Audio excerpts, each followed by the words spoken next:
In 2026, I'm literally going to open that vault. When I first started my journey at age 19, I didn't know if it was going to work. I didn't know where it would take me, but I can tell you 32 years later, it has changed everything. I'm going to show you exactly how I've done this for 3+ decades so that you can build a system that pays you, protects you, and powers your family for generations. Welcome back to Wealth on Main Street. Now, today, Rich and I, we're going to do something that we've never actually talked about on this show before. And Rich, how long have we had the podcast? That's a good question. By the time this airs, we're probably going to be crossing an anniversary date. I think And so. I would think that we're completing 5 years. I should double check that. Yeah, I think we are. I think we're completing 5 years. And Happy anniversary, Jay. yeah, happy anniversary, Rich. Um, the reason this episode I think is special is because I'm going to start a bit of a conversation about something that I've kept mostly behind the curtain for 32 years, and that's been my own personal journey in building wealth through the most boring looking strategy that produces the most exciting results. And we're also going to have a conversation about the money paper, the story around that, which was a moment that kind of lit a fuse for everything that we're going to discuss today. And I'll tell you that, uh, again, just my journey with the infinite banking concept, that dividend reinvesting has been the perfect partner for IBC. I refer to it as the ultimate tag team. And the cool part is that in 2026, I'm literally going to open that vault, and you're going to get a chance to learn the exact method that I've used for decades in dividend reinvesting and how I've created this ultimate tag team of both of these methods together and how my family utilizes it. And we're going to teach this to families all across North America. And so, whether you're listening from your vehicle or just trying to look productive at your office, get ready because we're going to have a good chat. And Rich, you and I, we can attest, right? Like you and I haven't had any degree of expanded conversation about this. No, not at all.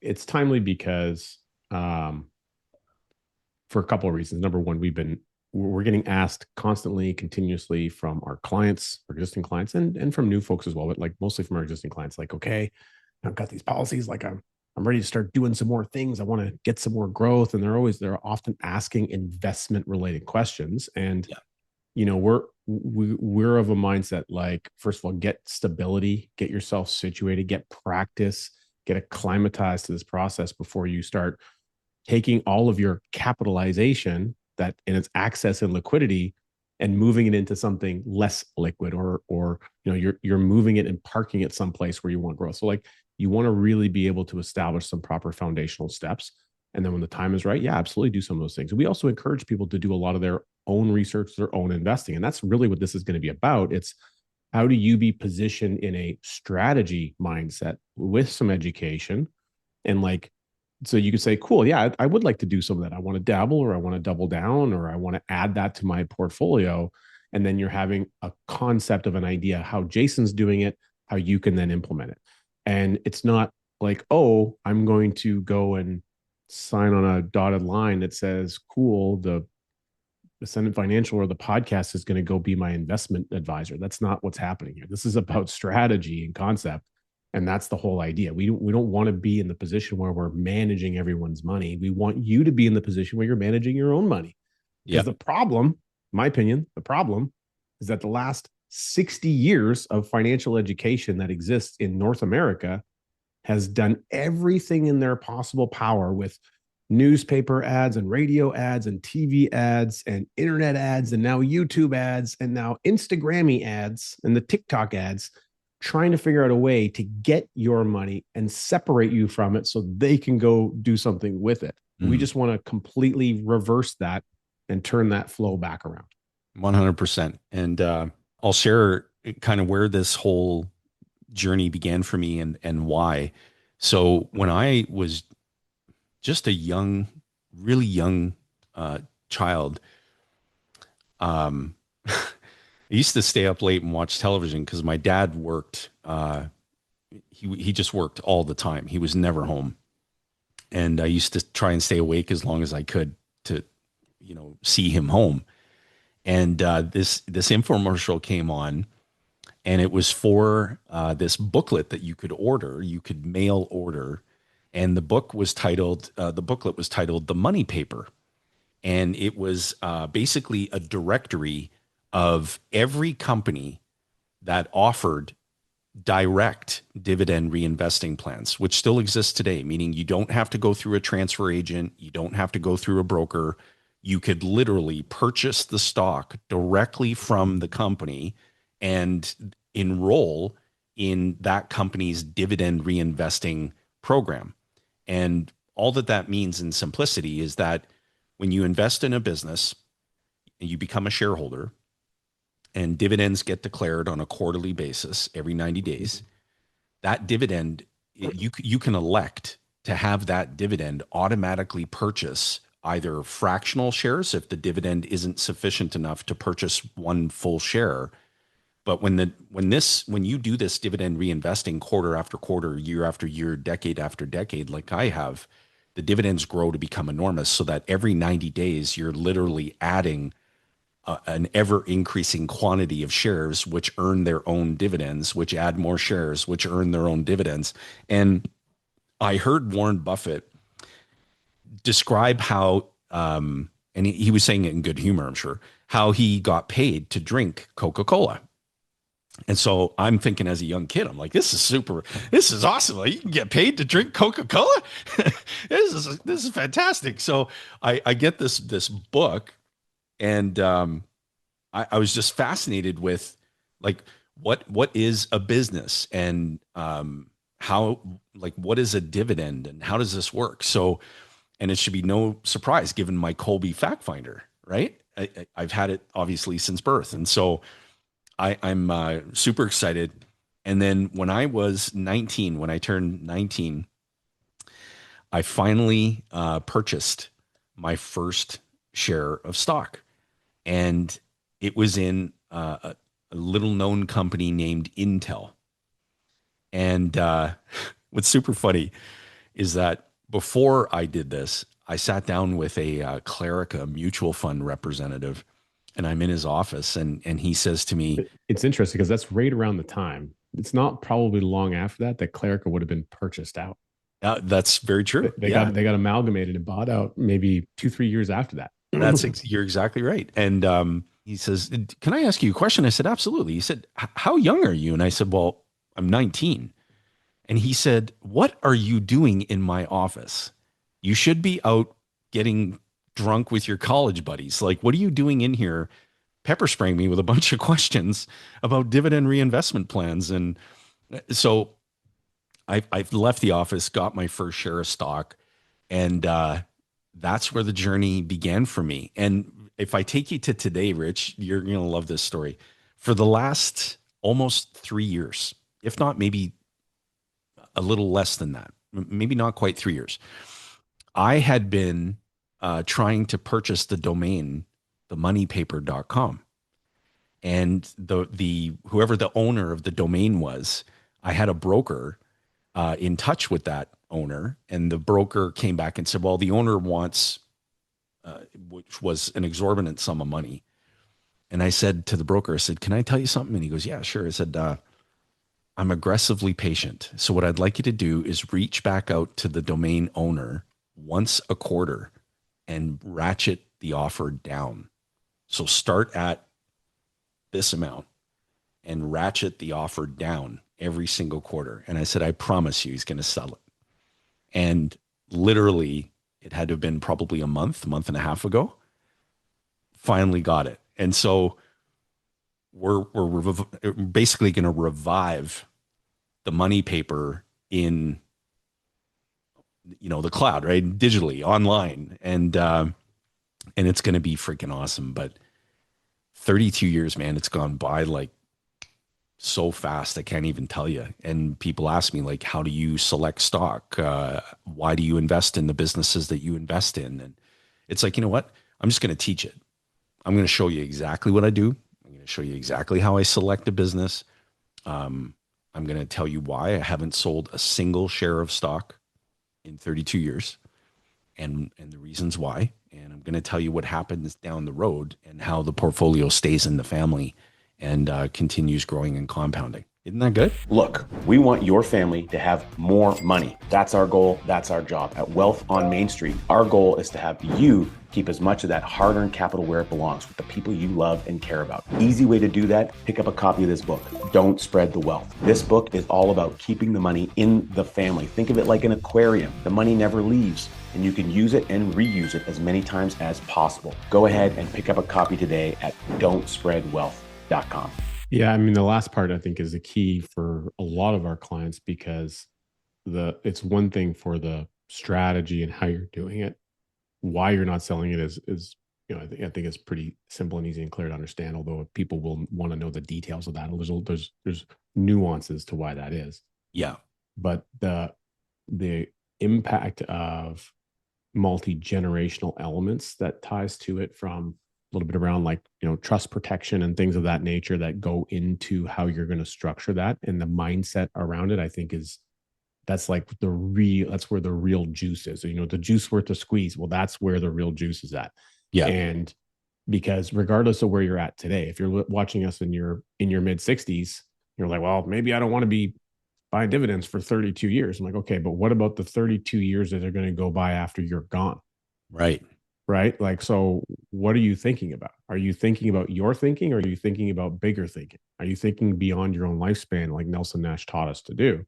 So it's not just about what you're going to benefit from. It's about the continuity of benefit that can be created from implementing a relatively simple strategy. Now, I'll be perfectly blunt to everybody. I don't have a 32-year track record of dividend reinvestment that Jason has. My dividend reinvestment isn't that. My dividends come from Par Whole Life. Yeah. And they buy more paid up insurance. That's what I got going on.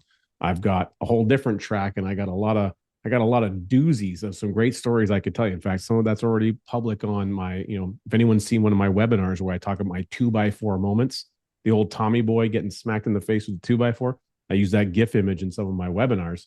Yeah. Because I've been smacked straight upside the face a number of times on some really big financial doozies that Richard thought he knew what I was doing, and turned out I didn't do so well in that. That's just life. Hey, we roll with the punches and we keep going. But I'm personally excited on learning more about the inner workings of the strategy as well, Jason, that you're doing, and I think it's going to be a lot of fun to be both involved but also a participant in the same degree on it. And I'm really thinking now at a stage where you're going to be teaching this. I'm like, hey, cool. Like, my son is about to turn 10. My daughter just turned 8. I'm like, how I'm going to be really looking at, cool, how am I going to take the degree of simplicity on this and find ways to say, how do I can turn that and condense that to a 10-year-old level, so that I can begin that process with them somehow, so that there's actually like a fun opportunity to create something together in doing it. Like, so that's what I'm thinking about as you're talking about, really putting in some focused education on this in 2026.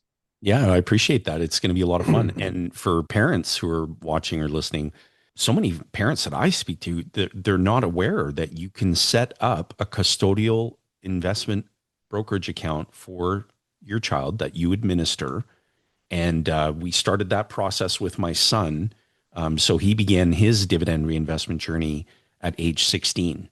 And so he got a 3-year head start on me, and he happily rubs that in when we sit down to look at where his money goes, because he invests $250 a month that he adds to the system, and he's super excited about it. And he's asking a lot of really good, thoughtful questions around, Dad, why did we choose to invest money in Enbridge? And I walk him through the reasons why, and I'm coaching him along the way, and he's really paying close attention to it. But his portfolio is going to be enormous when he's my age, and he will need to be a good steward of the family trust and how that money is going to be utilized, because a significant portion is going to be utilized to really bless other people's lives in a positive way, and to do a lot of great things for people that we just want to sort of give a hand up and help. And so it's going to be great. And I'll share two things. So one, here's the reason why I begun to share why dividend reinvesting and the infinite banking concept, in my view, they're the ultimate tag team. And I explain it very, very simply.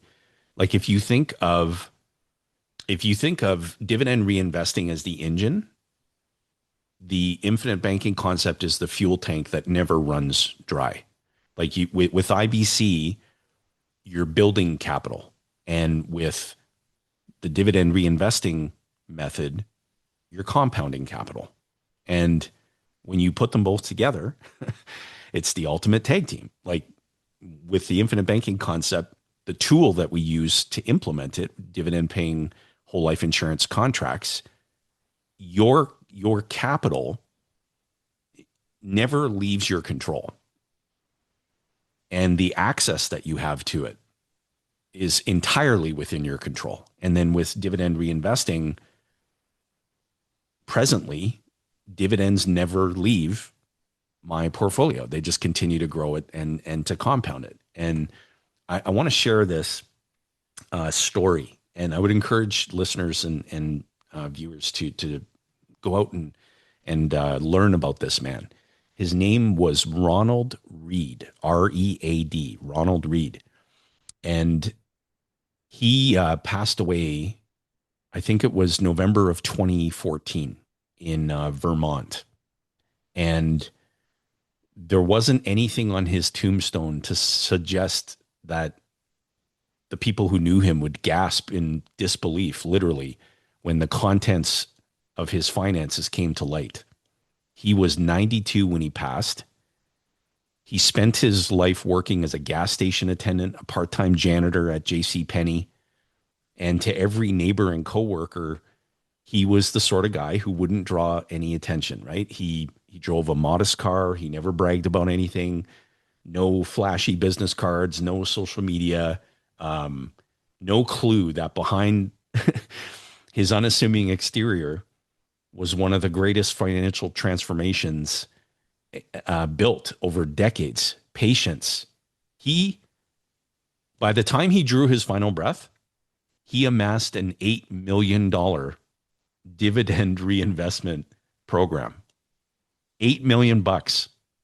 And that process began for him, I think, if I can recall, somewhere in the 1950s, long before commission-free index funds or robo-advisors or things like that. He was just buying shares in ordinary companies, well-established, dividend-paying blue-chip companies like Procter & Gamble, Johnson & Johnson, JP Morgan Chase, Wells Fargo. He didn't chase hype or tech stocks or quick flips or speculate. He held those stocks for decades, reinvesting the quarterly dividends like clockwork.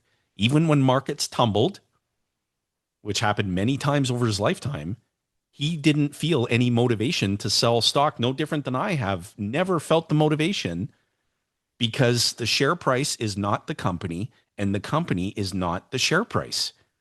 It just isn't. People are still taking Tylenol, shaving, eating cereal, toasting bread when the market tumbles. And so those profits continue to be paid. But the reason I share that story and why it's so persuasive is the contrast between his external life and his internal portfolio. Like, to everyone, including his close family, he was just Ron, the janitor. Yep. No mansions, no flashy cars or anything, right? Unbelievable. The guy even clipped coupons for God's sake. And he obviously didn't need to do that. But I call it, the last time I shared this story earlier this morning, as a matter of fact, I said, it's wealth in stealth mode. That's the best way. That's the best way I could describe it. And the power of the power of stealth, right, is that it doesn't draw attention. And his final act of quiet generosity and a legacy is what he did. Like, he left most of his fortune to charity, to his stepchildren. It was sort of that final act, I think, that nobody saw coming. And it wasn't Wall Street or a boiler room that created his fortune. It was quality dividend paying companies. He was guided by a very simple decision: spend less than you make, invest regularly in these high quality companies, and never sell the stock. And so suddenly a pretty unremarkable janitor wasn't so unremarkable anymore. Okay, so you want to keep the wealth in the family. I get it. I hear you. Me too. That's why we wrote this book, Don't Spread the Wealth. Everyone tells you that you want to spread the money, spread the wealth around. No. You don't want to do that. You want to keep the money in the family with the people you love and care about where it belongs for as many generations as possible. That's what we talk about in this book. In this book, we have an incredible 15-page bonus you can download, which instructs you on how to start the conversation with your family on annual family banking meetings, how to host them, some sample exercises, and a sample agenda. Tons of amazing, great benefits. Go ahead, get a copy right now. Head on over to Don't Spread Wealth. That's don'tspreadwealth.com. Don'tspreadwealth.com. You're going to love it. Isn't that good? Yeah, I mean, it's interesting. I brought up an article on, I was going to paste it in for you that I found. It was like, I think it was on, Yahoo Finance for that gentleman. It was like a 2023 article. So it's kind of cool that I could find it quickly. And then of course, Google Chrome decided to crash on me. So I wasn't able to actually save the link. Richard's technology woes continue. But I mean, it's really interesting. And, there was a book called The Millionaire Next Door. I mean, there's a lot of common elements like that we hear, and we often hear, and we meet we have clients, amazing people who are blue collar millionaires. There are folks that they run a plumbing or an electrical company, or they have a small manufacturing business or a welding business, and they've got a lot of their money, their wealth tied up in their business, but I mean, they've got a lot there, and they're still working hard, they're still doing all the things, but they've built something that's really profound. And I think it's interesting because, T4 W2 income people, they are, they have money left over, or they're incentivized on putting something into the group benefit plan that's created for them. So, hey, the good news is group benefit plans are created. They're created because they're trying to incentivize you to save for something, because the company's not going to look after you anymore.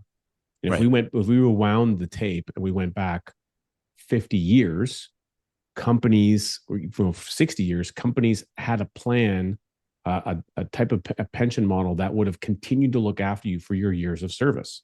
Right. You put in years of service here, we'll take care of you when you're done. That was kind of the arrangement. And then they said it's getting really expensive to do that because people are living longer and we can't take care of them that long. And inflation's eating away at the value, so we can't take care of them properly. So instead of us doing it, let's create some other thing and let them, and we'll try to incentivize them to put their money in there. They will have market participation. Hopefully it'll work out for them. We'll absolve ourselves of the responsibility, and we'll put the responsibility on the individual. The problem is the individual didn't really get the memo that they were truly responsible. They get it now. I think most people understand that that's the case now, but there was a long period where people didn't really understand, and they didn't have the educational prowess, and they didn't have the time. They're working 8 hours, 10 hours, 9 hours, whatever, because they've got their job, and then they've got the travel to and from the job. Right. And in all that time, there used to not be podcasts. They would listen to the radio, and the radio didn't have, maybe some talk radio did, but you didn't have an hour-long conversation to have a deep dive description on how to go about building this drip portfolio. You know what I mean? So if we take a look at where, 50, 40 years ago, where people were trying to do their day-to-day and run their life and take the kids to soccer, and they're wearing all the hats, they are now forced to wear the hat of being the investment manager of their life that they were never trained to do. At least now today, with the technology, the internet, with YouTube, great podcasts, there's an ability for you, even in those periods, to gobble up that knowledge base that you can shortchange maybe some of the knowledge base that's necessary to get the practice. You still got to do the practice, but to start to see that success. And so I'm excited about this program. I'm excited about people who have access to this type of opportunity today, where through the combination of technology and the knowledge base that's out there, and with AI allowing you to search that knowledge base a little bit more effectively, you can actually start to put some maybe speed and some momentum on your things. But I don't mean speed in the get rich quick model. I mean speed in moving through the information so that you can make an action decision quicker in your life. And the quicker you can make those action decisions, if you're thinking about a stealth wealth model, you pick a strategy that's a long-term strategy, but you're not wasting 4 years figuring out what your strategy is. You know what I mean? You're getting the ability to start moving forward quickly. And I think that there's a lot of potential for people today. It's an exciting time. 2026 is an exciting time to be alive. Oh, I couldn't agree with you more. And as these companies, that I've personally been invested in for these number of decades, as AI is integrated more into these, mammoth scaled businesses, it's only going to make them more profitable, which means there'll be bigger dividends, which means there'll be more shares, which means there'll be bigger dividends. It's a compounding factor, and it gets enormous. And so, before we wrap up, because we wanted this particular episode to be a little shorter than what we're accustomed to, because we want to start to really build some excitement around this, because 2026 is going to be awesome. I just want to leave you with something that's kind of been sitting with me, and something that I believe now more than ever. I mean, when you stop seeing money as like this stressful, chaotic kind of game of chance, and you start seeing it for what it really truly is, a tool. And it's a tool that anybody can learn how to use. And the dividend reinvesting method is something that anybody can build and anybody can own. Like when I first started my journey at age 19, I didn't know if it was going to work. I just didn't. I didn't know where it would take me. But I can tell you 32 years later, it has changed everything. And that's why I wanted to share Ronald Read's story today as well, because his life proves that a truth that most people will never believe until they see it for themselves, that, ordinary people doing ordinary things with extraordinary consistency create extraordinary results. And this has nothing to do with picking the perfect stock. It has nothing to do with timing the market. It has nothing to do with doing something stupid, which is speculating in stocks. You mean there's not the best stock tip that's going to be in the program? That's not what's going to be in it. That's not what it's about.